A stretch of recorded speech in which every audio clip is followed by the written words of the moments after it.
Grabe, sobrang haba ng pila at dinudumong tong bagong food club sa may festival mall sa may Alabang. Sulit nga ba tong pilahan?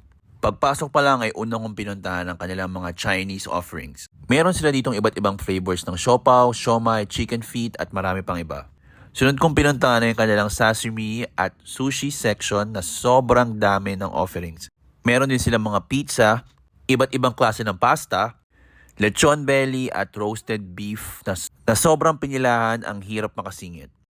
Ang sarap din ng servings nila ng fried prawns, buttered garlic crab, at syempre hindi mawawala ang mga panalong-panalong Pinoy dishes at iba't ibang flavors nila ng fried rice.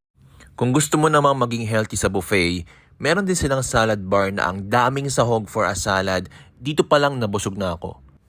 At syempre, sino ba naman ang aayaw sa dessert section? May mga Sour Patch at gummy bears, DIY ingredients ng halo-halo, iba't ibang klase ng pastries, isa sa pinakamasarap na donuts na natikman ko, ube, pandan, mocha, mini cakes, at syempre hindi magpapatalo ang mga kakaning Pinoy.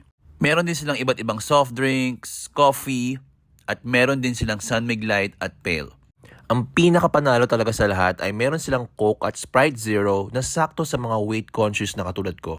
Sa sobrang laki ng lugar, kasya ang 600 packs dito. Meron pa silang VIP 1 area, VIP 2, at lounge area. Meron din silang alfresco area na pwede ang mga pets natin. Sobrang sulit lahat ng pagkain, lahat pinag-isipan at walang tapon. At grabe, 100 dishes. So sulit nga bang pilahan at pagkagastusan ang Food Club Manila sa may Alabang? Sa totoo lang, balak ulit namin bumalik next month. Located ang Food Club Manila sa second floor east wing ng Festival Mall sa may Alabang.